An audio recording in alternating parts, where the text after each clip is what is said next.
മലയാള സിനിമയുടെ അഭിമാനമായി മാറാൻ പോകുന്ന ഇന്ത്യൻ സിനിമയ്ക്ക് മുന്നിൽ നമുക്ക് തലയുയർത്തി നിൽക്കാൻ പറ്റുന്ന ഫിലിം സിറ്റി നിർമ്മിക്കുമ്പോൾ JC ഡാനിയലോടുള്ള എല്ലാ ആദരവും വെച്ച് തന്നെ പറയട്ടെ, അതിന് തീർത്തും അർഹൻ മലയാള സിനിമയെ ശൈശവാവസ്ഥയിൽ കൈപിടിച്ച് വളർത്തി അതിനെ ഒരു ലാഭകരമായ ഒരു മേഖലയാക്കി മാറ്റിയ പ്രേംനസീറിൻ്റെ പേരല്ലാതെ മറ്റാരുടെ പേരാണ് നാം കൊടുക്കേണ്ടത്?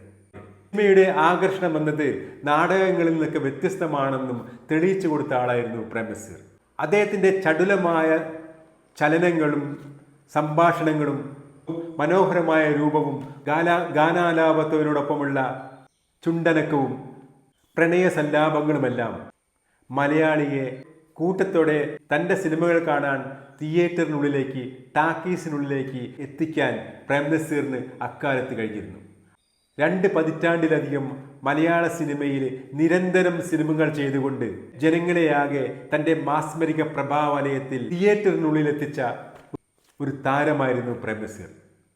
അദ്ദേഹത്തിൻ്റെ കാലത്താണ് മലയാള സിനിമ എണ്ണം കൊണ്ട് വർദ്ധിക്കാൻ തുടങ്ങിയത്.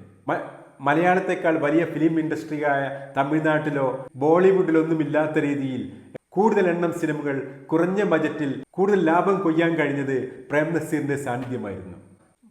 അവാർഡുകൾക്കോ മറ്റെന്തെങ്കിലും പുരസ്കാരങ്ങൾക്കോ വേണ്ടി അദ്ദേഹം ഒരിക്കലും പോയിരുന്നില്ല. തൻ്റെ നിർമ്മാതാവിന് ഈ സിനിമ മൂലം നഷ്ടമില്ലാതിരിക്കുകയുമാണെന്നാണ് അദ്ദേഹം ചിന്തിച്ചത്. അങ്ങനെ അദ്ദേഹത്തിൻ്റെ സാന്നിധ്യം കൊണ്ട് മാത്രം രക്ഷപ്പെട്ടു പോയ എത്രയോ സിനിമകളുണ്ട്. അത് രക്ഷപ്പെടുത്തിയത് നിർമ്മാതാക്കളെ മാത്രമായിരുന്നില്ല, ഈ ഇത്തിരി വട്ടത്തിലെ മലയാള സിനിമയെയും കൂടിയായിരുന്നു. അദ്ദേഹം വളർത്തിക്കൊണ്ടുവന്ന് ലാഭകരമാക്കി മാറ്റിയ ഈ സിനിമാ മേഖലയുടെ മുകളിൽ നിന്നുകൊണ്ടാണ് മലയാള സിനിമ വികസിച്ചത്, നേട്ടങ്ങൾ കൊയ്തത്.